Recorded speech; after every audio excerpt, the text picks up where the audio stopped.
Hi everyone, and welcome to our webinar, EU Regulatory Evolutions. My name is Sarah Steck, and I'm the Legal and Regulatory Director here at GMED North America, a subsidiary of L&E. Earlier this month, the EU Council presented its revisions to the EU Commission's proposals for the medical device and IVD regulations. Given the political nature of these regulations and how they're moving through the process, there has been considerable attention paid to what the Council is saying after the EU Parliament has made their amendments. In this webinar, we'll focus on the EU Council's revisions to the EU Commission's proposals and talk about where the regulations are in the process. As usual, at the end we'll have about 15 minutes of question and answers, so feel free to ask any questions in the box that you see on your screen, either the Q&A box or the chat box. Also, if you have any technical issues, please let us know by typing it into the chat box and we'll try and solve them in the webinar. So now, let's get started. On today's webinar, we'll first do a quick review of the European regulatory system, how the regulations are made, and where we are with this regulation in the process. Then we'll get into an overview of the EU Council's version of the medical devices regulation, focusing on the body of the regulation. Finally, we'll get into the nitty-gritty by focusing on what's in the annexes. The EU Council added a fair number of provisions to the annexes, which focus on things like risk management, how the UDI will work, conformity assessments, and clinical evaluations and investigations. So we're going to take a look at those. And without further ado, let's get started. First, let's take a look at the European regulatory system. The medical devices and IVD regulations go through a process known as the ordinary legislative procedure. So what is this procedure? It's a little different than the process in the US. For example, Brussels is actually pretty flat, unlike Washington, D.C.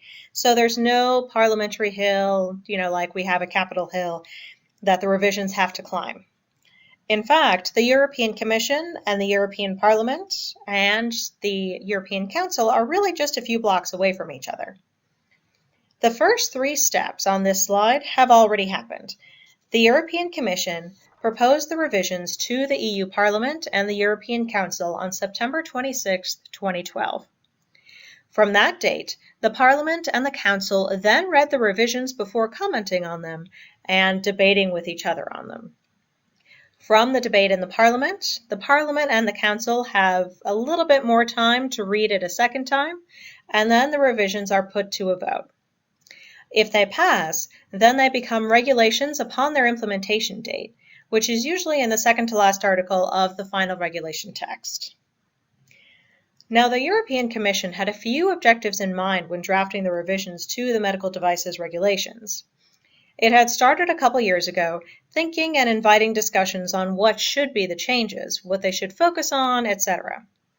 For these revisions, the Commission focused on three major overarching objectives. First, to ensure that human health and safety is protected at a high level. Second, to ensure the internal market functions smoothly. And third, to provide a consistent regulatory framework that supports innovation and competition. As you read the revisions and the EU Parliament's amendments and the Council's revisions to the revisions, which we absolutely think that you should absolutely do, you'll see pretty clearly the paths that the Commission is taking to meet these objectives, and then also the Parliament and the Council. To ensure that the internal market functions smoothly, the Commission focused on smoothing out the differences between the different member states' interpretations of the directives. And if you read through the EU Parliament's and the EU Council's amendments and revisions, you'll see their take on this as well. You may ask how the different member states' interpretations relate to the smooth functioning of the internal market. Well, as many of you are probably aware, the different competent authorities may have interpreted the directives differently, and these different interpretations could have a big impact on the medical device manufacturer. For example, if one competent authority considers a borderline device to be a drug, and another considers the same borderline device to be a device. The Commission's revisions iron out these wrinkles to ensure that the internal market functions as smoothly as possible. Finally, the Commission's objective to provide a consistent regulatory framework that supports innovation and competition can be seen not only in the revisions, but the impact statements as well. There, you'll see all the options and arguments the Commission considered in making its decision and how it weighed each option. So knowing that this process started in September 2012, where are we now? On this slide, you'll find a quick timeline for the different steps that have been taken so far. At this point, the Parliament and Council will debate on the revisions that the Council has made, as well as the amendments that the Parliament made before. This is supposed to take place later on this year. The big thing to keep in mind, however, is that we're not finished yet. If you've kept up to date with the previous iterations of the regulations, then you know that the timeline has been rather fluid. Keep in mind that the final text isn't the final text until Parliament and the Council finalize the regulations. So things can still change even at this stage in the game. Also, keep in mind that the EU Council revised the EU Commission's text, not the amendments from the EU Parliament. There were some pretty big changes that were proposed by the Parliament that weren't included in the EU Council's revisions, and so those would have to be debated at this next stage. And with that, let's move on to the overview of the regulations so far. In this section, I'm going to mainly focus on the additions or changes that the EU Council made to each chapter. Generally, you should take a look at the document itself and analyze how it affects you, your company, and your devices. Chapter 1 of the regulations covers the scope and definitions. The EU Parliament made some changes to the scope with respect to the devices without a specific medical purpose, and the EU Council changed this as well and pointed back to Annex 15. There were a few new definitions that are included, which can point to some further specifics later on in the regulation. So the fact that the Council felt the need to define something like safe and risk may mean that we're going to be talking about it a little bit later on. And in terms of safe and risk and benefit determination, that does mean we're going to be talking about it later on. The Council also added powers to the Commission to add to the list of products in Annex 15 and determine if a product fits the definition of a medical device. Chapter 2 of the regulations covers commercial items, like placing products on the market and the role of the different economic actors. The Council also made revisions specifically to the role of health institutions and the devices they manufacture to be used in-house. So, for example, the Council defined the scope of what is a health institution. It defined the scope of what devices can be used in a health institution. For example, when a health institution manufactures a specific device, what does that mean? And it also defined the conformity assessment, if any, that the health institution has to go through for the devices that it manufactures and uses in-house. The Council also revised the common technical specifications to be common specifications. And finally, the economic actors that are in this chapter may have different or additional obligations. For example, distributors and importers need to provide samples upon request from a competent authority. That wasn't in the original Commission's text. And importantly, that the authorized representatives take on the legal responsibility for defective devices if the manufacturer isn't located in the EU. So generally, it's really important to take a look at this section to see the evolutions, not only from the Commission to the Council's revisions, but also how they go through with the EU Parliament's amendments as well, to see the evolutions and see how you're impacted by the evolutions. So Chapter 3 covers traceability. And in this chapter, the Council specifically points out that distributors, importers, and manufacturers all need to work together in order for the traceability system to work. For example, economic operators have to enter themselves into the database that's created in this chapter for registration, and everybody has the duty to check on each other to make sure that they're registered correctly in the database. This chapter also introduces UDIs, or Unique Device Identifiers. We'll get into more specifics later on, as there is an entire annex that's devoted to the UDI and its specifics. But at a very high level, the UDI is composed of the device identifier and the product identifiers. This chapter also creates a corresponding UDI database, including registration for manufacturers and their devices. Now, an important part of the database is a summary of safety and clinical performance. And the Council did keep how the summary should be written for lay people as well as professionals. Chapter 4 governs notified bodies, how they're supposed to be governed, and how they are notified to this new regulation. It includes how the application should be administered, and it also includes how notified bodies should be structured with respect to their subsidiaries, subcontractors, etc. This chapter also gives a time frame for the application assessments and states that it's the EU Commission who examines the applications and the assessments and runs the joint assessments in order to notify the notified bodies. It also gives responsibilities for the national authorities that oversee the notified bodies. An interesting point came out a little earlier in meetings regarding the competent authorities and who governs notified bodies, and the fact that it's not always the same. So the regulation looks to make sure that the responsibilities are still the same, even if the actual party overseeing the notified body isn't the exact same party in every single member state. Chapter 5 describes the conformity assessment routes that the different classes of devices would take. An important point is that the review structure that was proposed by the Parliament isn't included in the Council's revisions, so that's one point that they're going to be debating on later on this year. It's more similar to the process that's currently in place in that it keeps the conformity assessments with the notified bodies.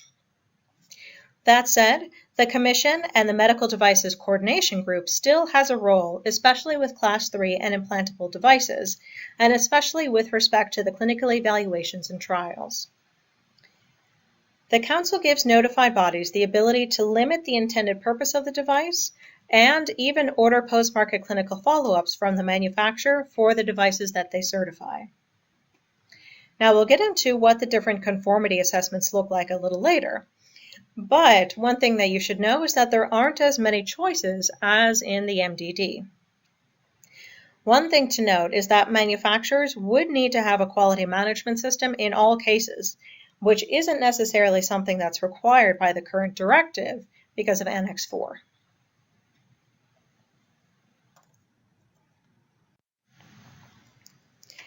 Chapter 6 is entirely devoted to clinical evaluation and investigation, and there's the accompanying annex as well that we'll talk about in a little bit. Chapter 6 includes the requirements for conducting clinical investigations for new devices, including how to apply in a member state, ethics points, and some other major points that you should take a look at. It also includes requirements for clinical investigations for CE marked devices. This chapter also gives the EU Commission the duty to set up and maintain an electronic system for the clinical investigation, so that each member state can follow along. Now, Chapter 7 is all about post-market surveillance and vigilance, including the requirement for manufacturers to have a post-market surveillance system in place as part of their quality management system.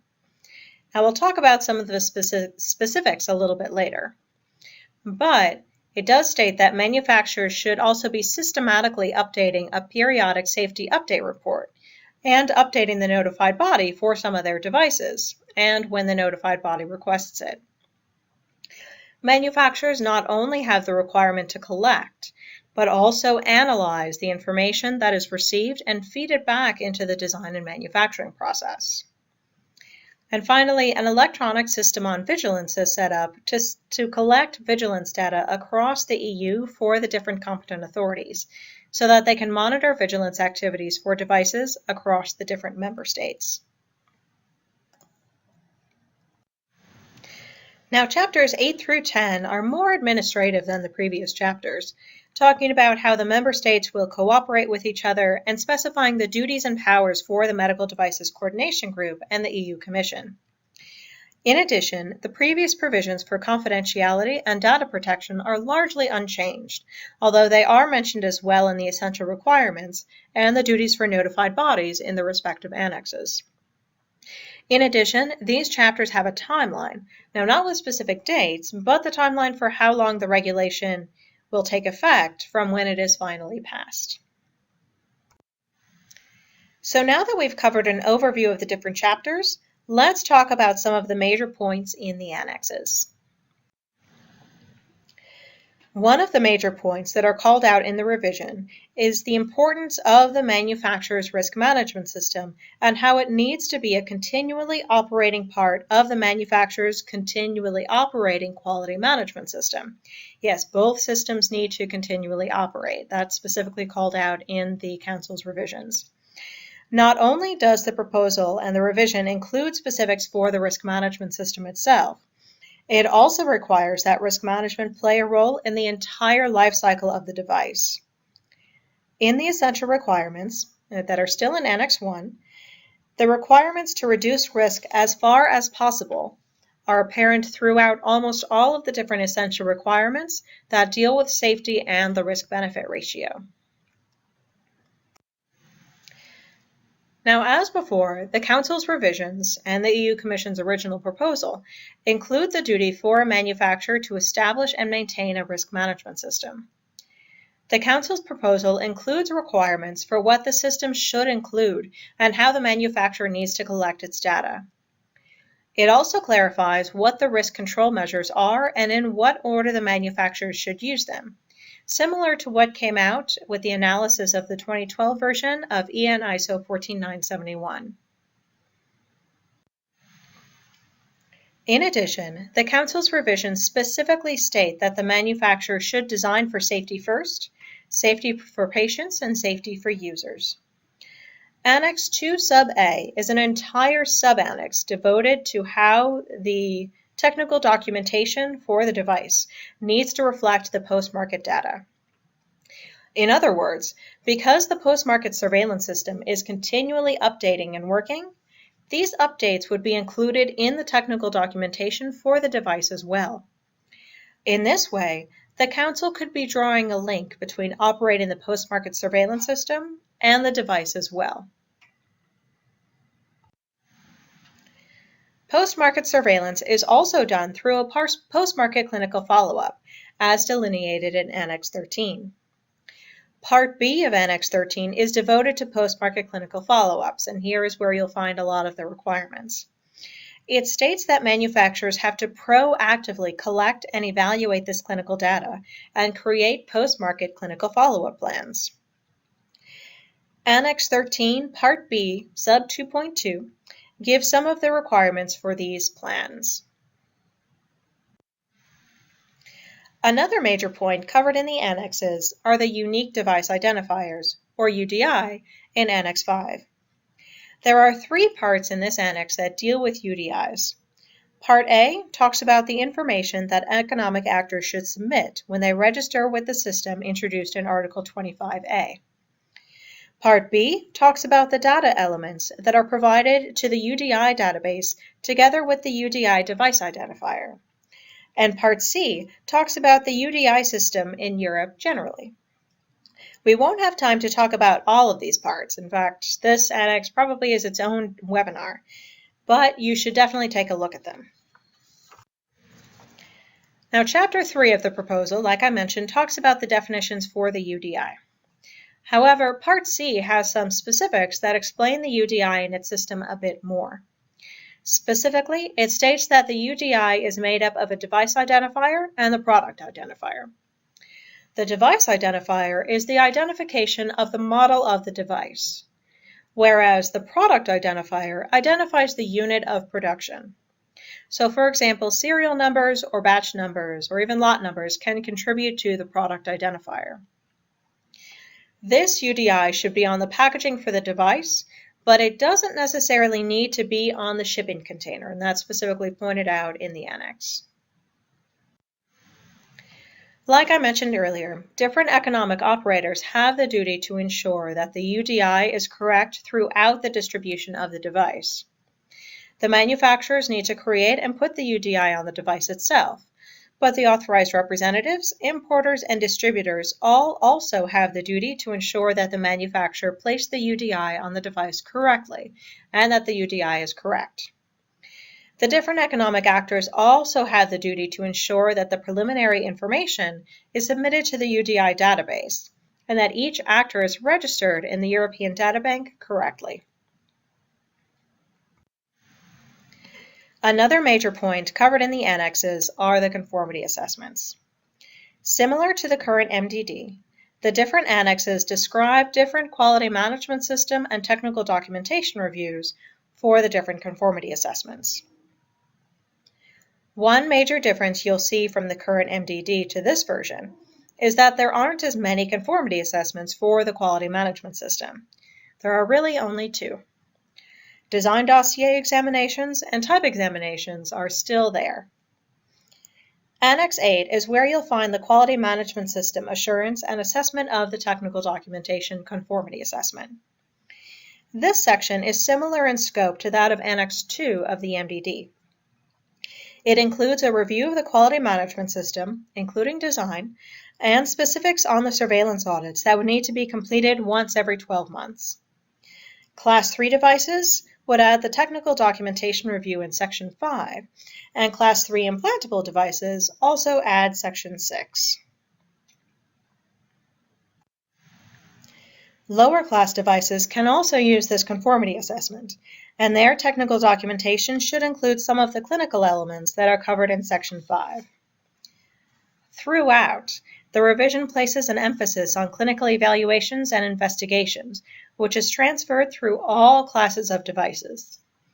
Manufacturers of Class 2A and 2B devices should take a look at the provisions on the clinical evaluations and investigations to determine if there are gaps between what they may have now and what could be required in the future.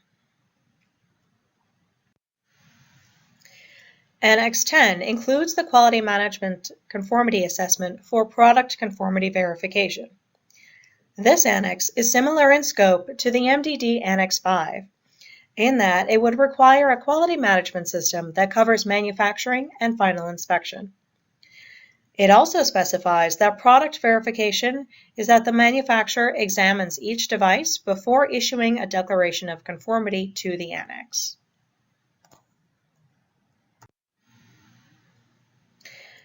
The final major point in the annexes that we're going to cover today are the requirements for the clinical evaluations and investigations. The Council's revisions specifically call out how manufacturers are required to continuously conduct clinical evaluations according to the clinical evaluation plan that they create. In other words, the manufacturer should continuously collect clinical data and know when they're going to make an evaluation. One thing to point out is that the annex specifically states a clinical evaluation can only be based on the clinical data of a similar device, for which equivalence to the device in question can be demonstrated. The characteristics that are taken into account are the technical, biological, and clinical characteristics. If you are a manufacturer who has to take into account the requirements for clinical evaluation and data, make sure to take this into account as well.